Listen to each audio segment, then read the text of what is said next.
Okay, thanks very much for everyone for joining us this evening. My name's Andrew Burwood. I'm a partner at Larking, Gowen, and tonight we're presenting to you, it's myself and Louise Dean. We're presenting on the subject of tax charges in relation to the NHS pension scheme for hospital doctors. This is number 4 in a series of webinars that we have been hosting over the last few weeks. The previous 3 are listed on the screen now, and they are all now available on our website. So if you have missed them and you would be interested in watching them, please do visit our website, www.larking-gowen.co.uk, and you will be able to find the links to those events. Our website also contains some relevant insights, blogs and podcasts, so again, some really useful material there for you to look at. I'm now going to hand over to Louise, who's going to start the presentation this evening on the subject of the annual allowance. So Louise, over to you. Thanks, Andrew. Good evening, all. Thank you for giving up your evening, or just an hour of it. We'll try not to keep you too long. So, as Andrew said, we're going to cover off over the next hour the kind of tax charges that you've all been hearing about. Some of you may have experienced yourselves around being members of the NHS pension, effectively. Hopefully, we'll have some time at the end for some questions. But if we go through and anything pops into your head, there is a question box on your dashboard. So please just pop anything in there. We'll keep an eye on it as we go through and sort of pause at various intervals to answer any questions that come up.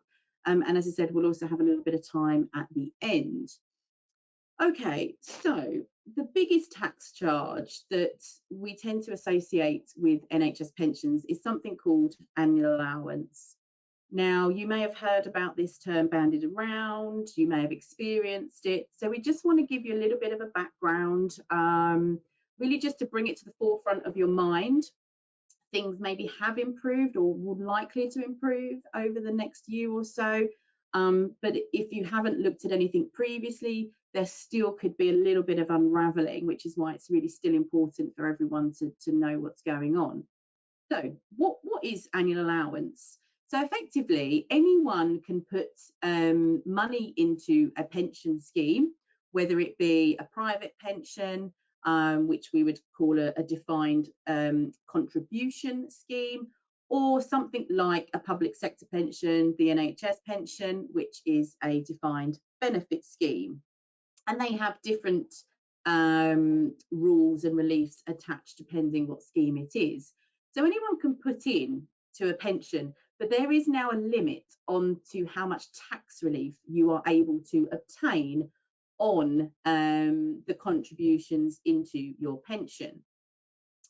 Now, this very first came about, well, the annual allowance has always been there, but it used to be quite a high limit of around £250,000. But back in 2011, the government at the time sort of really came down quite hard and pulled that limit down to 50,000, and we've had various changes since then.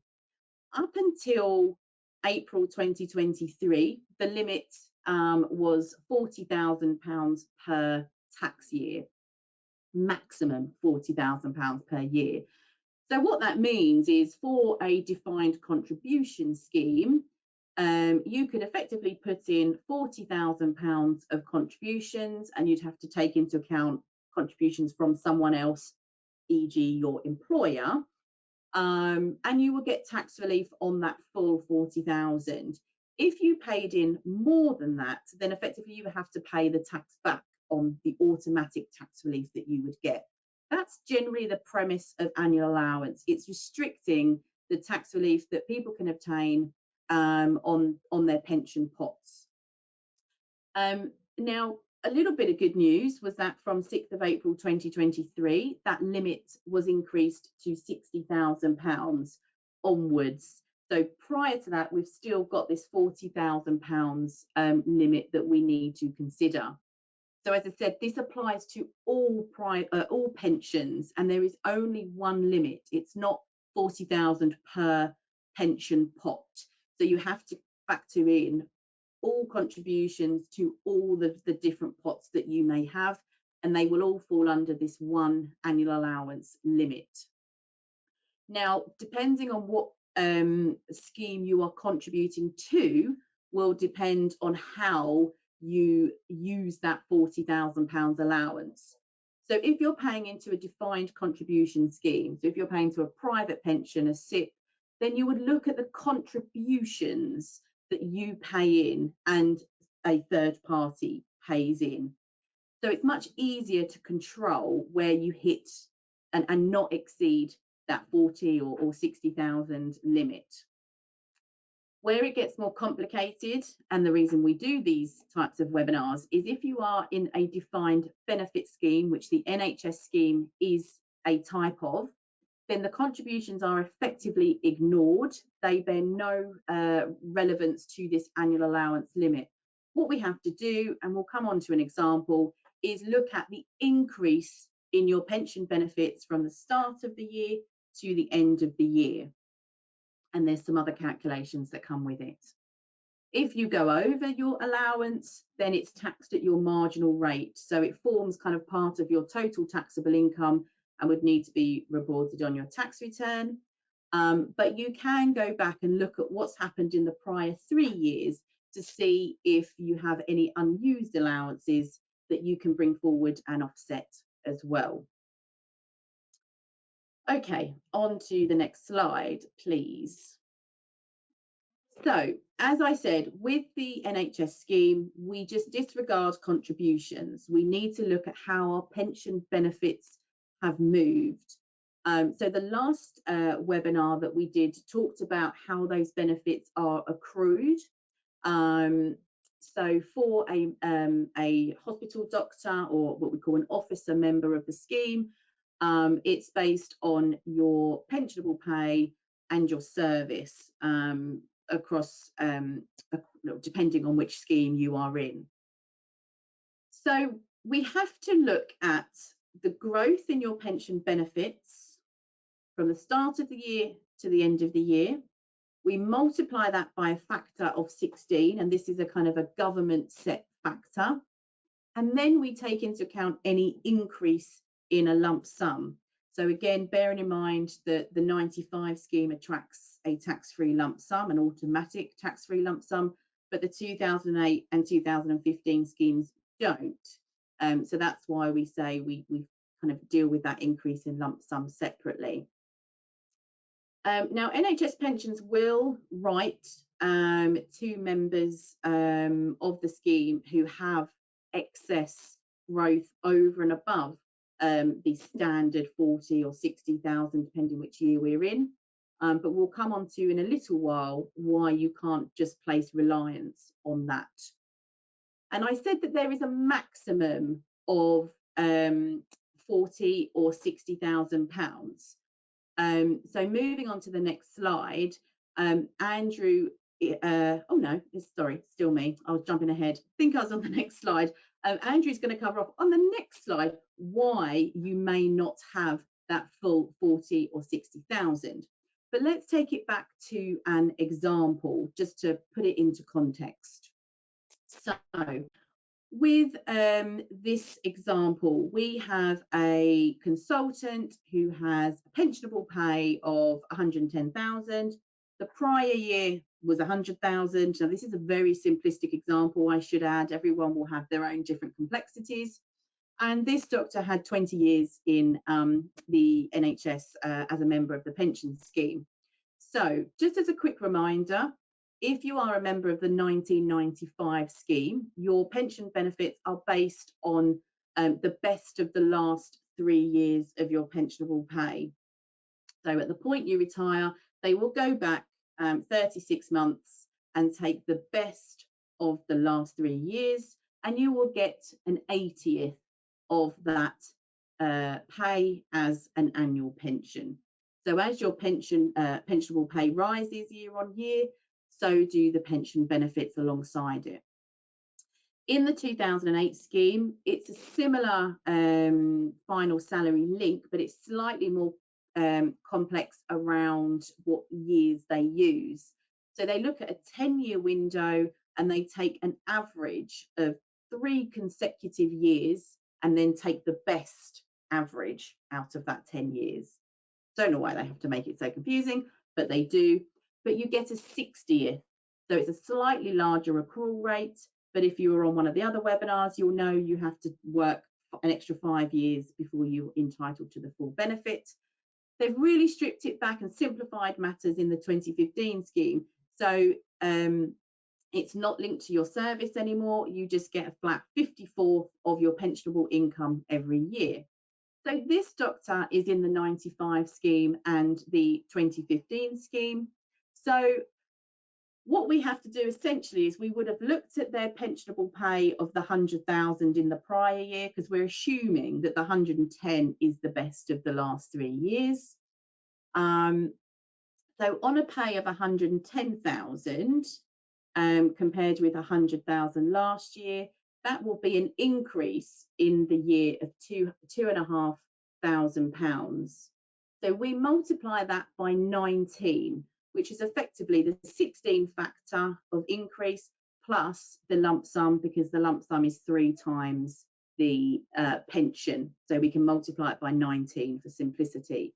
So that 2,500 suddenly becomes 47,500, and you're like, oh, okay. So this is where the 40,000 or 60, you think, oh, well, my pension's never going to grow by that much, but it's this multiplication factor that catches people out. Now that's just in the 95 benefits. So this member, I should also say, has transitioned into the 2015 scheme at some point. So the 95 scheme is just the final salary link. They're not having any additional service go into that scheme. That growth is just purely because their pay has gone from 100 to 110. Now they're actually contributing to the 2015 scheme, and that's £110,000 of pensionable pay equates to £2,037 of pension, which we multiply by 16 because there is no automatic lump sum in that scheme. So for this individual, they've got combined growth of just shy, or just over, I should say, £80,000. Now, if we're saying they've got a £40,000 allowance, their excess of that is now 40,000. Now, their pay might have been quite static in the prior 3 years, so they may have a little bit of unused relief that they can bring forward and offset against that 40,000. If they don't, then that £40,000 is then going to be taxed and included on their tax return, and it will be taxed most likely maybe a bit of 40%, some at 45%, depending on their personal circumstances. So we can be talking about some quite nasty figures, and certainly historically that's what we've seen with some of our clients. Okay, moving through, which I think from memory, yes. So I'm going to hand over to Andrew now, who's just going to talk about what this tapering of this allowance is all about. Thank you, Louise. So the tapering of the annual allowance supplies, we're talking about the 40,000 that was in place through to 5th of April 2023, or the increased figure of £60,000, which has been in place from 6th of April 2023. So tapering can apply if you have threshold income of greater than £200,000.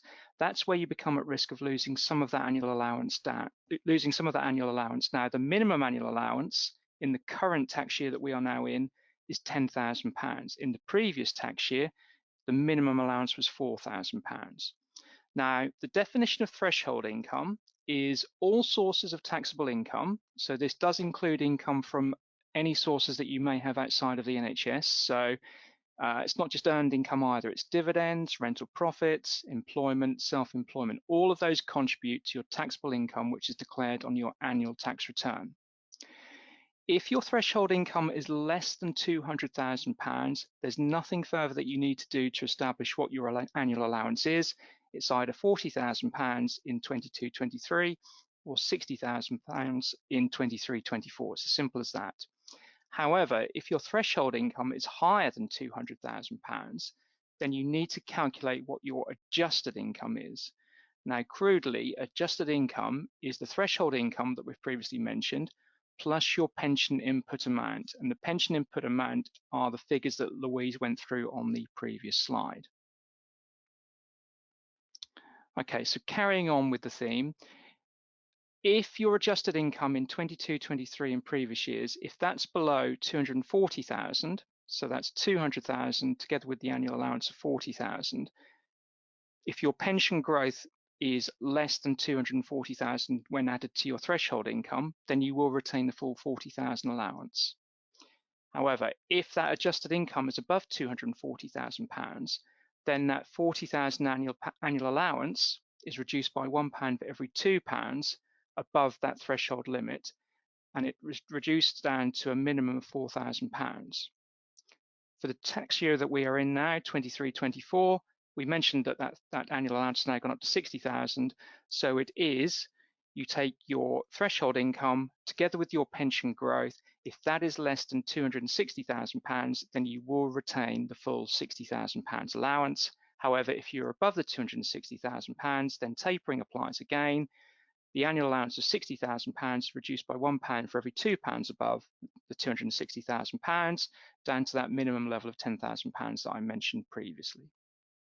So I think just kind of following on from the point that Andrew was just talking through with the tapering, this is where we saw quite a lot of problems with hospital doctors, whereby maybe pensionable pay was, you know, relatively static or wasn't generating large growth figures, but where private practice was happening outside of their NHS employment, it was pushing up those threshold incomes that Andrew was referring to, and therefore they were having a much lower allowance. So it was pulling them into these tax charges unexpectedly. Now, from 2020 onwards, they did look at those threshold rates, which is where we're now at the 200,000. They used to be a lot lower. So if you're thinking, oh, well, that's fine, you know, my taxable income is way below 200,000. If prior to 5th of April 2020, it was around, you know, 110, 115, then you may have to go back and do some work, because at that point and earlier, that threshold limit was £110,000. So that's why if you've never looked at this previously, you may have some skeletons in the closet that you haven't yet stumbled across. So we are in a better place now, and there are less hospital doctors and less officer members being pulled into these tax charges, but it doesn't mean that you haven't got something that we need to consider for prior years. So as we've gone through, we've talked about a few changes that have happened for the good, for the better. The increase in the annual allowance from 40 to 60,000, the increase in the threshold income from adjusted income from 240 to 260, and the increase in that minimum limit from 4 to 10,000. There have been some other changes as well, which are also a welcome relief.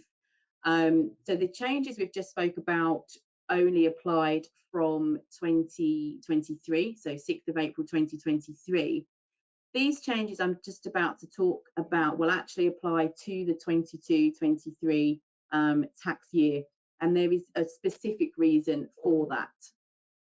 So we talked very much in simplistic terms about how the growth figures were calculated, but what we didn't really delve into is how inflation impacted on the pension growth figures.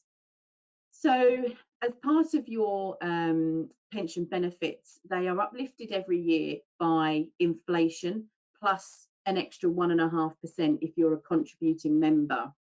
If you're not a contributing member, if you're a deferred member, you've opted out for a period of time, you don't get the extra 1.5% uplift.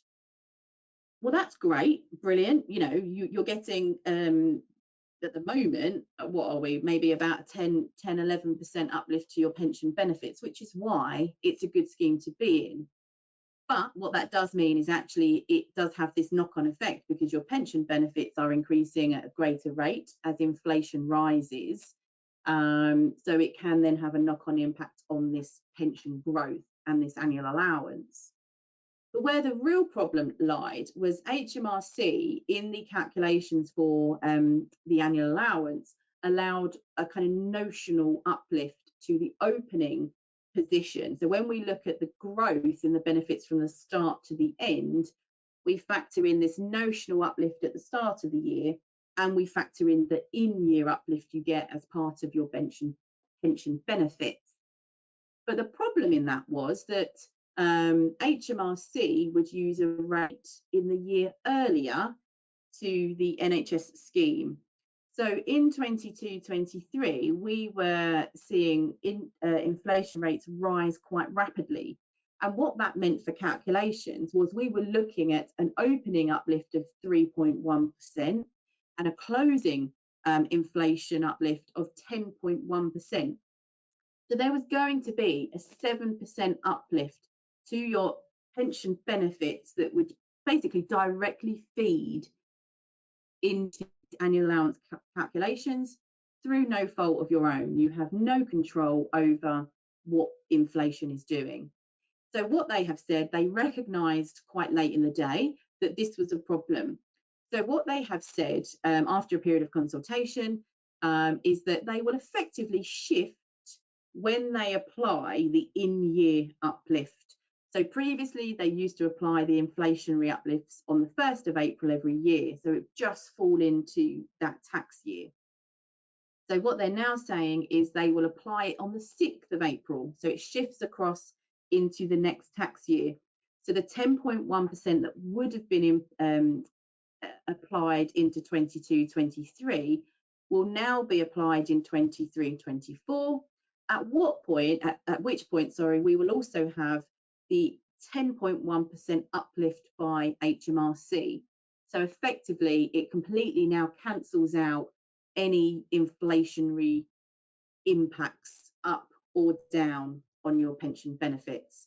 And they said that does apply in 2022-23 because that was that real crux year of the increasing inflation. So that is good news and makes quite a difference. So what happens if you have this excess charge? What do we have to do with it? So if we've done the calculations or you've received notification from NHS pensions, you've gone back and had a look at the prior 3 years, and you still don't have enough allowances to cover, it has to go on your tax return in the relevant year. So if you didn't already do a tax return, it might now pull you into self-assessment and you would need to register with HMRC. So there's now an extra administrative burden, potentially an extra cost if you engage someone to do the tax return for you.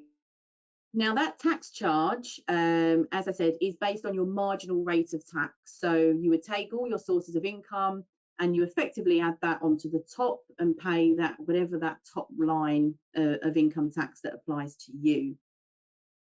That would ordinarily need to be paid in the January along with your general tax liability on your income if you have anything else. But it doesn't, and it does, also impact any payments on account that you may also pay if you have self-employment income, which is when people generally have to pay payments on account. So you pay that tax personally to HMRC, or you have an option to do what we call a scheme pays election. So you ask the pension scheme to effectively pay the tax charge to HMRC on your behalf. They will charge you interest naturally, and that interest rate is currently 2.4% plus inflation. So it seems quite high, but obviously your pension benefits are also going up by inflation. So yes, you would technically be losing out on some of those inflationary uplifts, but the true cost really will be the 2.4%. At the point you take your benefits, NHS pensions will work out the debt and they will recoup that debt by permanently reducing your benefits. So as a very broad brush example, if you owed them £10,000, for example, and you took your 95 benefits at the normal age of 60, they take that £10,000 and they divide it by a factor of about 20. And so therefore there will be a £500 deduction from your annual pension benefits. And that's a permanent reduction, not just for a period of time. So when you then break that down, you think, okay, £500 a year, but then you'll save tax on it because the pension you receive is taxable. So once you factor in actually the 40% tax saving, it's not quite £500. It's a bit less than £500. So some people can get really scared of scheme pays, and perhaps sometimes make a bit of a knee-jerk reaction to come out of the pension scheme because they don't want any future charges. What we would always say is seek financial advice, because when you break it down, it might still be the best thing to do. It might still be beneficial to stay in the scheme and maybe do a scheme pays. So speak to a financial advisor. If you did want to do a scheme pays election, there are deadlines. So 21/22, so the tax return would have gone in January, just gone. You would have had to put on there any excess growth. You have to get that scheme pays election in by 31st of July, so next month. And a scheme pay will be a mandatory or voluntary scheme pays. Now, this will all depend on how much growth it is and when your scheme pays election goes in. So really, the sooner you can do it, the better.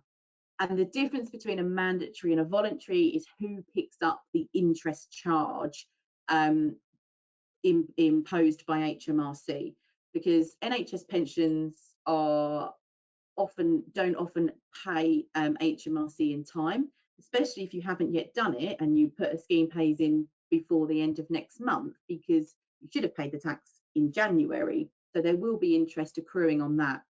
If you get a mandatory scheme pays, that means the pension scheme is liable for the interest. If it's a voluntary scheme pays, you, the individual, are liable for the interest. So you want it to be mandatory. Get the scheme pays in ASAP, ideally before the tax return deadline, but certainly before the scheme pays election deadline, because you have a greater chance of it being mandatory. They do tend to accept late elections after the July deadline, but they will always be voluntary. So again, there will be an interest charge that comes with that by HMRC. How will you know what your pension input, what your pension growth is? It's not an easy solution or an easy calculation to do. As I said at the outset, you can't just take the contributions. There is some sort of calculation involved. So effectively, you have two options. HMRC will write to members of the scheme whose growth is automatically above the 40,000 and the 60,000. So they will look at these calculations and they will do these calculations automatically, but they will only write to those who have a growth above the 40 or the 60, depending obviously what year we're in. Now, the problem with that is you might think, well, I haven't had a letter, so I'm fine. I must be below the threshold, the allowance, therefore I haven't got a problem. Well, you might still have a problem, and it comes back to this tapering of the allowance, because you might have pension growth of 30,000, so NHS pensions aren't writing to you, but you might have lots of a big private practice, or you might have a lot of stuff going on outside of your employment, so actually you're above that £200,000 threshold income, so you're not actually entitled to the full allowance. So you might only have a £20,000 allowance. So you've got excess, but because NHS pensions won't know who's tapered and what every individual person's allowance is, you might still have this excess charge, but you think, oh, well, I haven't had the letter, so I'm okay about it. So you can't just rely on waiting for NHS pensions. And even if you do get the letter, in our experience, they're not always right. So you have two options. You can wait, or three options actually. You can wait to see if you get a letter. If you don't get a letter, okay, well, we'll just, go with that and not do anything and assume everything's okay. It may catch up with you. HMRC may contact you at some point because they may realise you actually don't have the full allowance. You can contact NHS pensions by phone, by email, and ask them to calculate the growth figures for you. So therefore, regardless of whether you're over the 40,000 or not, they will calculate your actual growth figures and send them out. But then do you know what your specific allowance is? So you might have a go at calculating it yourself.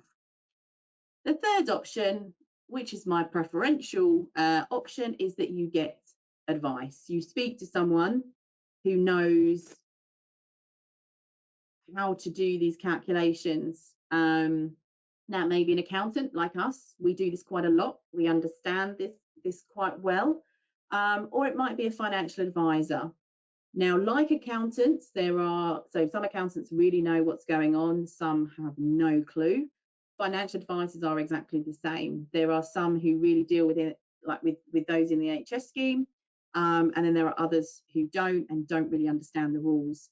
So if you are getting specialist, or if you are getting advice, make sure it's that medically specialist advice, to really make sure that you are getting the best possible service and the best possible solution. And what we can do, if you were to come with us, we don't have to wait for NHS pensions figures. We can calculate what we think the growth is by using various documents. We can calculate what we think your allowance should be, and then we can liaise with NHS pensions, obtain those figures, and then check for accuracy and completeness. Just one point to note, Louise, before we do move on to that next slide. I think it's worth noting that HMRC have written to a number of individuals in the last few months or tax returns in previous years where they believe that annual allowance charges may be payable, but they haven't been reported on tax returns. So one key takeaway this evening is to really make sure that you do keep your affairs up to date, your tax returns are completed properly, because the last thing you want is to be in a situation where you do have a charge which hasn't been reported on your tax return. You may have missed the boat for a scheme pays election. So being on top of this and planning for your retirement whilst managing those tax charges which could arise is really, really important. So just to be aware that HMRC are targeting individuals who they do believe may have a charge which has not been reported on their return. Yeah, absolutely, good point. And as I said, they may know that you've got a tapered allowance, so because they get the information from NHS pensions, and they will also have access to your taxable income. And really, just to follow on from what Andrew's just said, it can, I've spoken to a few of our clients who kind of come to us to look at this, and it was a bit like buried their head in the sand to a degree, hoped it would kind of go away. And yes, sometimes they're not great figures that come out at the other end, but at least what they've said is, well, at least I know about it now. At least, I'm not having sleepless nights that they're going to get thrown in jail. It's quite a common phrase that people say to me, HMRC aren't going to lock them away for not declaring this. So yes, it might mean there are tax charges, but as Andrew said, you would rather be upfront with HMRC rather than them discovering, because also if they come to you, there could be penalties, and there could be a greater percentage of penalties than if you go to them.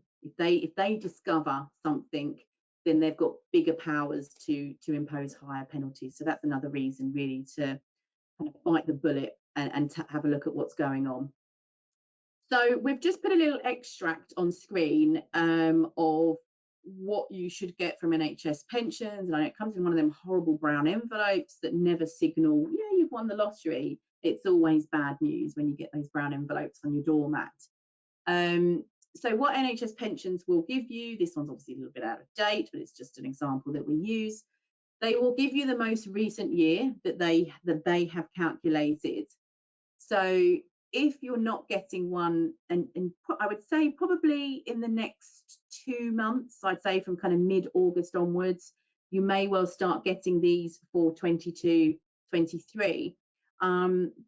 If they send you one and it's a bit out of date, then you may want to explore why that is, because with hospital doctors or those kind of officer members, your records tend to be updated quite regularly by your employer.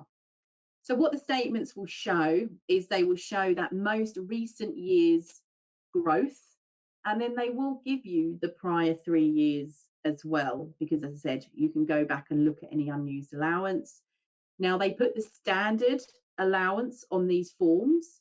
So again, be mindful that that might not be applicable to you as an individual if you've got that large taxable income. But if you think, no, I'm quite confident my income's below 200,000, then potentially, yes, you can just take the allowance that's included. So you can work out if you've got unused, if it's all covered, or actually, oh, think I've got a problem, maybe I need to go and speak to someone. So where can we see bigger issues arise? And unfortunately, there are several areas. So as we looked at the example, increasing salary is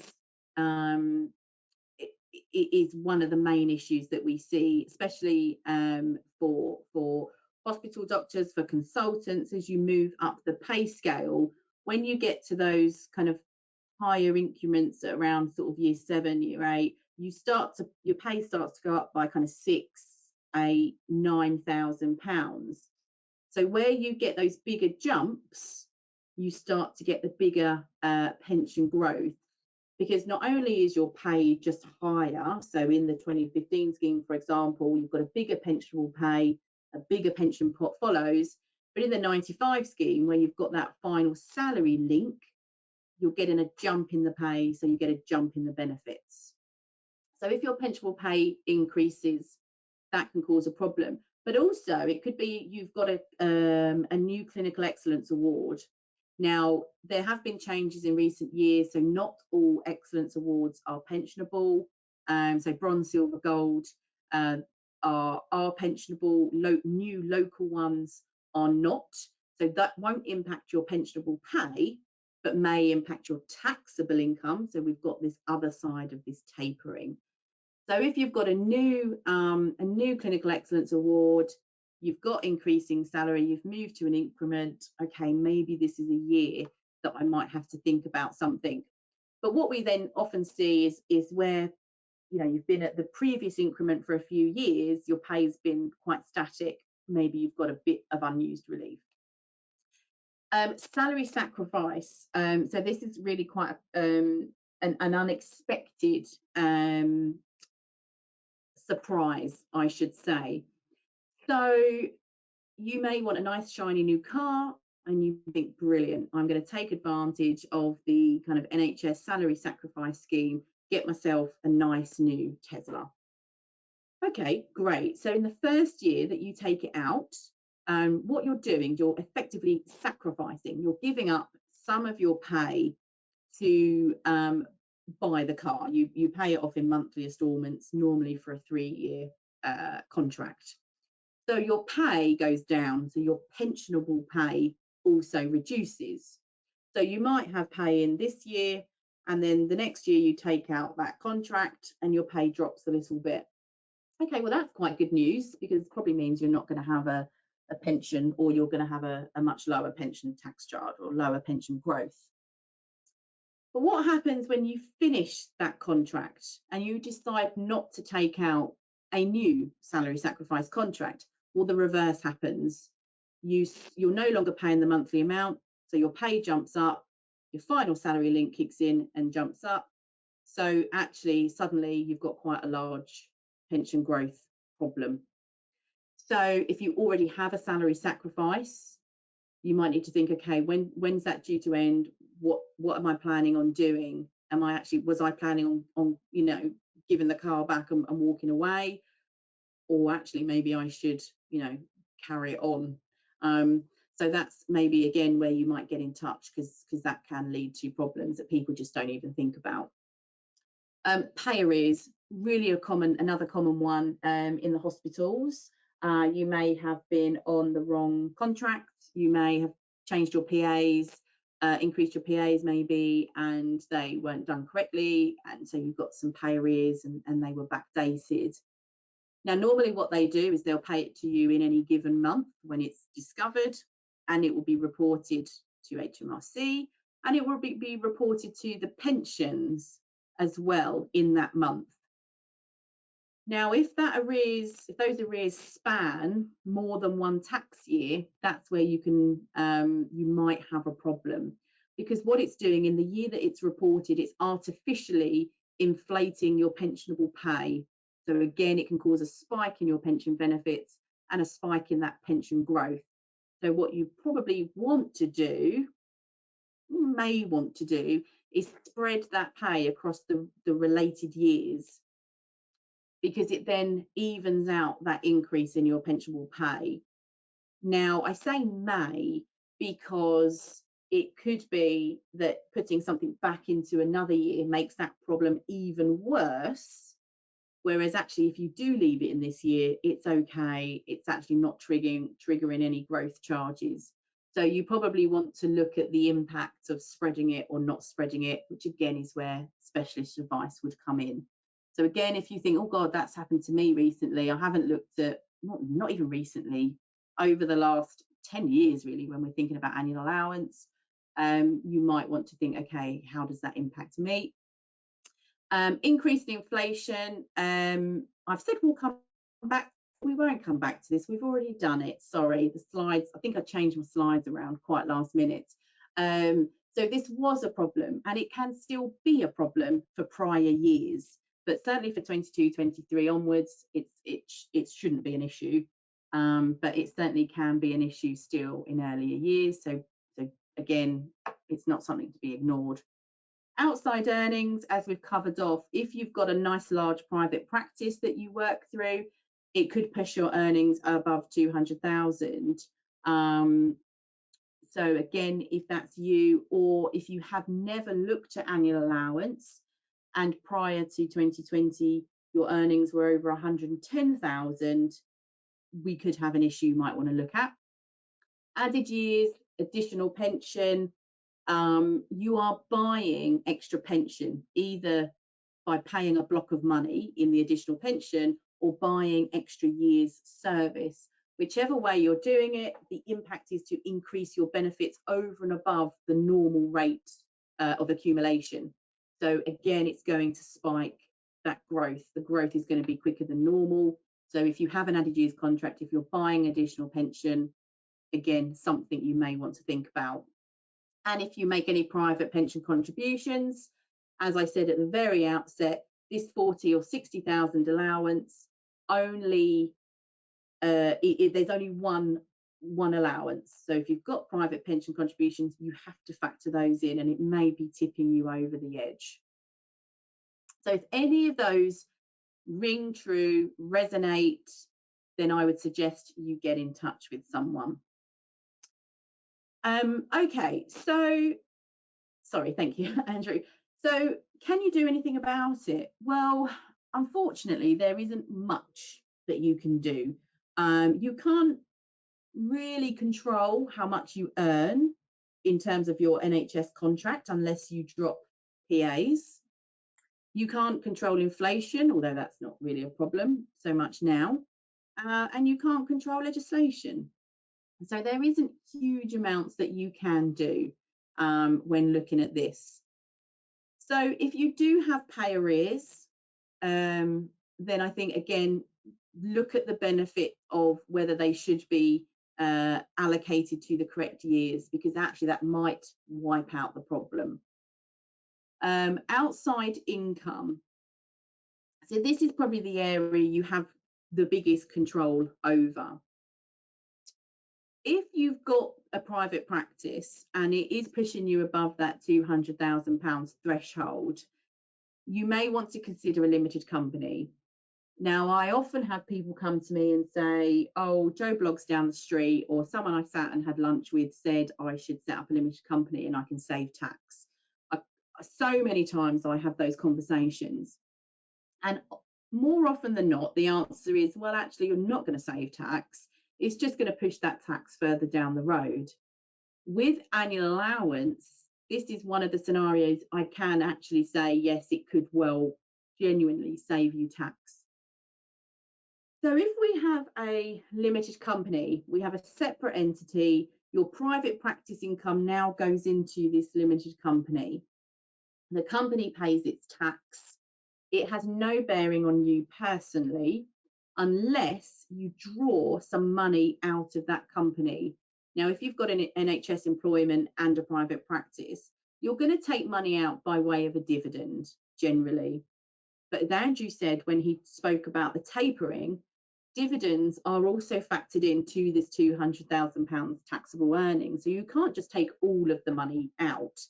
But what you can do is control how much of those reserves in the company you do take out as a dividend. And you can control it to such a point that you keep your taxable income below £200,000. And if you can do that, it will save you anywhere between what is now £10,000 minimum and £60,000 full allowance. So you've got a £50,000 remit there at 45% tax. I don't know, that's probably what, £20,000 of tax, something like that. Very bad at mental arithmetic. So that is where it can genuinely save you tax. If you then take those dividends at a point where you're just not going to be impacted by annual allowance, so you either drip feed them year after year to keep it below the 200,000, or it gets to such a point where you no longer are in the pension scheme for whatever reason, and you don't then have to worry about the annual allowance tax charges. Now, there are other income tax considerations, to drawing dividends. So, you would still need to seek relevant advice, but certainly in this respect, it will give you that control on keeping that income below 200,000. And you can also make use of low earning spouse, or if you have children over the age of 18 is generally when it works best for drawing down dividends. So those are kind of the two areas where you maybe can do something about these charges. I guess my biggest piece of advice on how to mitigate them is to get specialist advice, is to look at this, do something about it, because it may be that you're considering changes in the future to your NHS contract, to private practice, to buying a car through salary sacrifice.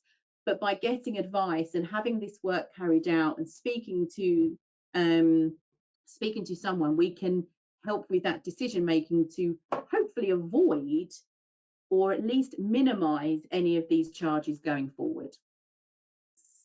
Okay, I think I'm going to hand over to Andrew to the McLeod remedy. Oh, Andrew, you're muted. I'm muted. Yes, thank you. I thought I was. Just before we move on to the McLeod slide, we have a question, Louise, and it comes from Adib. Thank you, Adib. Can you stop paying into the NHS pension scheme and freeze your pension at a certain point without closing the pension scheme? You can, yes. You can stop paying in at any point. You can become a deferred member. You can opt out of the scheme. And that's completely down to you. And you can opt in and opt out as much as you want throughout any given year. Now, we would always, if someone comes to us with this question, say, get financial advice before you make that decision, because there are consequences on your pension benefits if you become a deferred member. So if you opt out of the scheme, you will your pension still grows, but it just goes up by inflation. You don't get that extra 1.5%.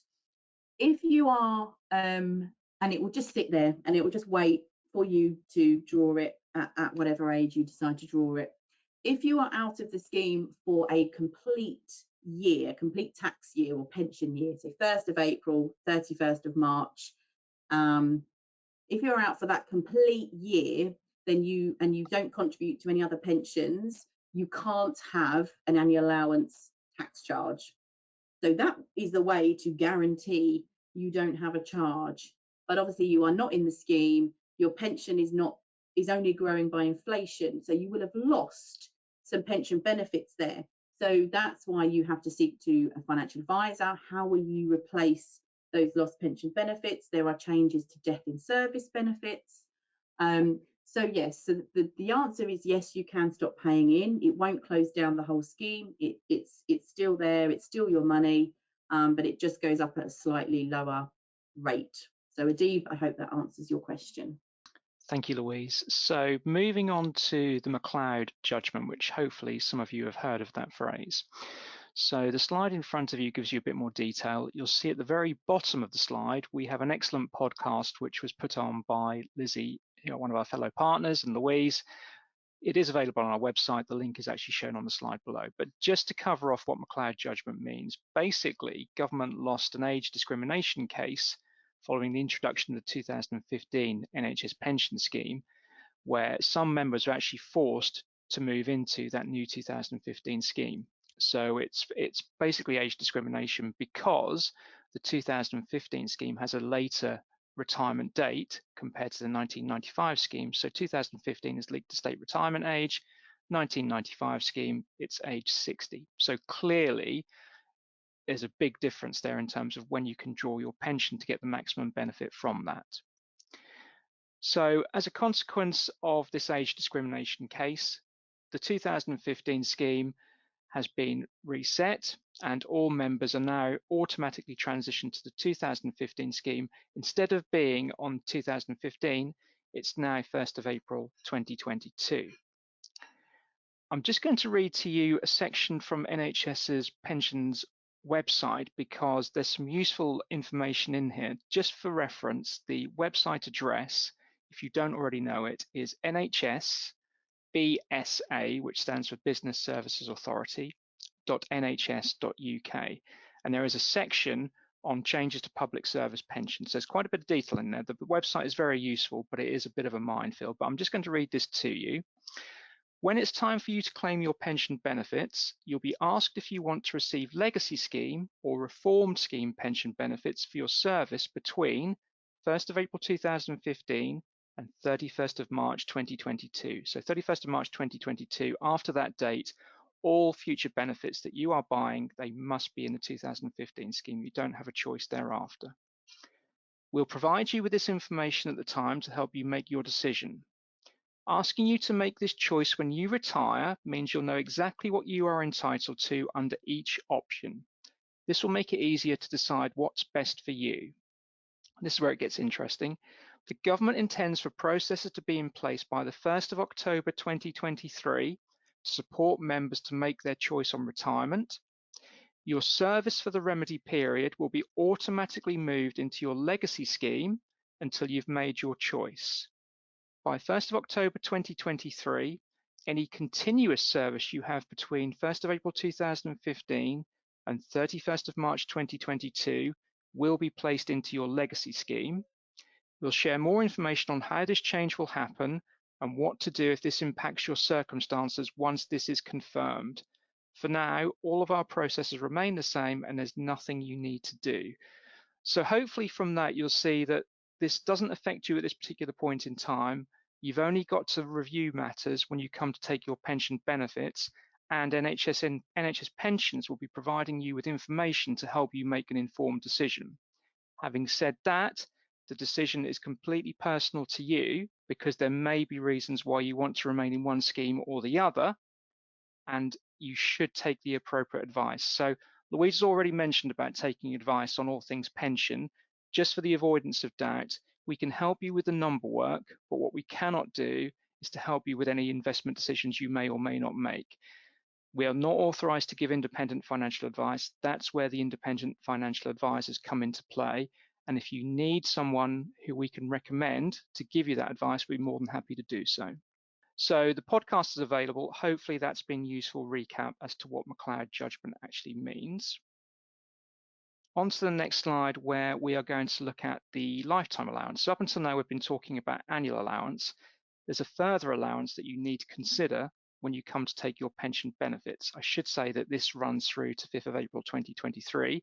Things have changed since 5th of April 2023, but remember that this is all based on the current government. So if there is a change in government, it's crystal ball time, but I suspect that a lot of what has come out in this current tax year may well be reversed, and it could actually be worse than what we had in the previous year. So let's just recap on what that lifetime allowance is. So the lifetime allowance is basically the total amount of pension benefits you can build up without incurring a tax charge. To measure against the lifetime allowance, you have to value all of your pension benefits, and this is the capital value that exceeds the lifetime allowance, or rather anything that exceeds the lifetime allowance that is in place is subject to a tax charge when you take your pension benefits. Now, we saw that there is a standard factor for calculating annual allowance, which was multiplied by 16, plus any lump sum that you were entitled to. For the capital value measured against lifetime allowance purposes, it is your annual pension that you are entitled to, multiplied this time by 20, together with any lump sum entitlement that you may have.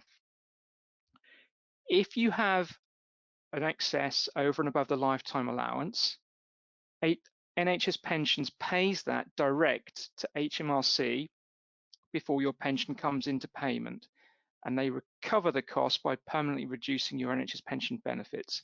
So it's not a case of getting your pension and then you are responsible for paying that lifetime allowance charge. It's all dealt with before your pension comes into payment. Now, the lifetime allowance up to the 5th of April 2023 was £1,073,100. In previous years, it was worth as much as £1.8 million, but it was gradually pulled down. So it went from 1.8 down to 1.5, then down to 1.25, and then finally down to £1 million.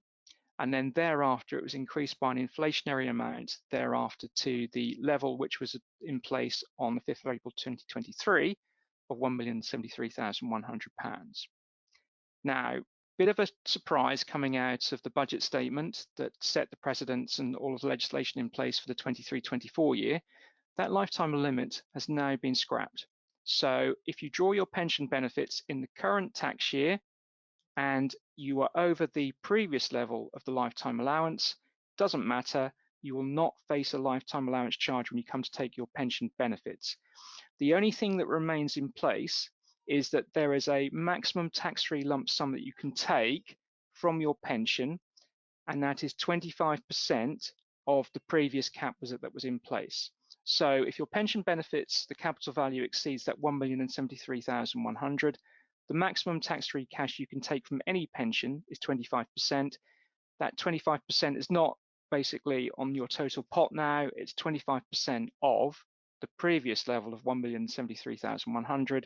So that equates to a lump sum tax-free maximum of £268,275. So this is hugely positive for members of defined benefit schemes, particularly NHS pension scheme, because a lifetime allowance charge can be quite punitive. What I would say is that if there is a change in government, I suspect that this will be reversed, and as I said before, the position could be somewhat worse. So it's definitely worth keeping an eye on and keep an eye on what happens in the coming months. I think Bruce has asked a question. If one currently has an LTA tax charge applied to pension income, will this continue to be applied beyond April 2024 despite the abolition of the LTA? So I think the question you're asking there, Bruce, is basically if someone has taken their pension benefits prior to 5th of April 2023 and they were over the prevailing lifetime allowance, that person would have faced a lifetime allowance charge. It all depends on when you took your benefits. Basically, if you took your benefits or any of your benefits before 5th of April 2023, sadly, the lifetime limits did remain in place then. They don't anymore, but you can't retrospectively make an adjustment. So can you give me a yes in the box, Bruce, if I have answered that question or if I've misinterpreted it, please? Yes, thank you. Thank you, Bruce. That's really helpful.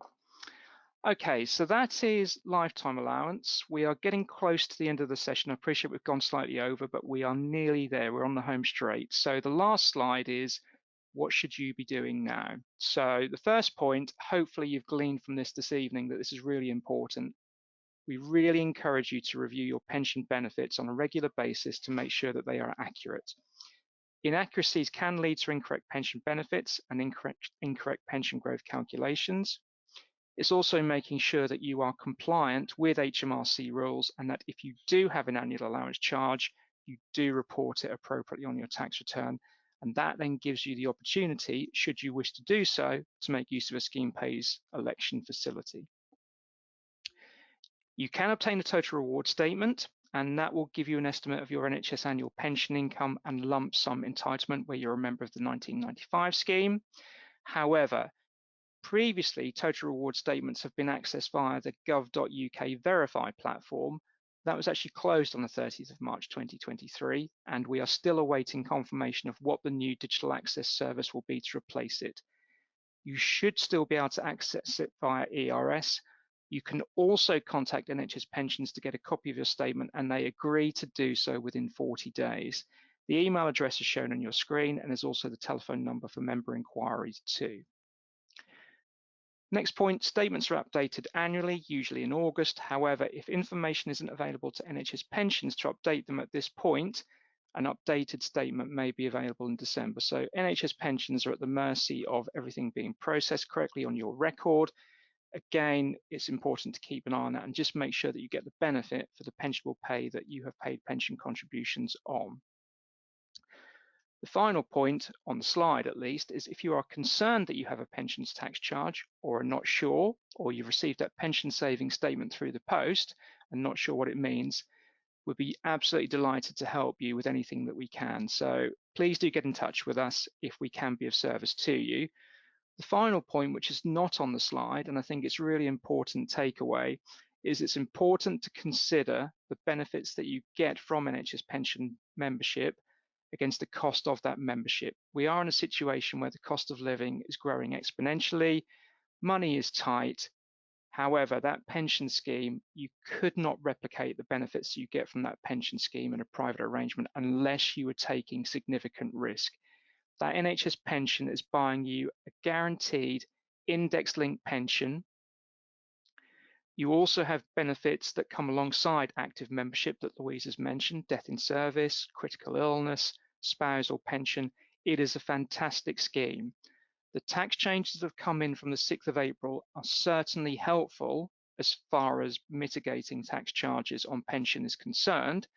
However, this may only be a short-term position, because if we do have a change in government, I'm sorry, but I'm fearful that things will get worse again. So it's really important that you get everything up to date, you check that your record is complete, you make sure that you're compliant with HMRC, and anything we can do to help, please, please, please do get in touch.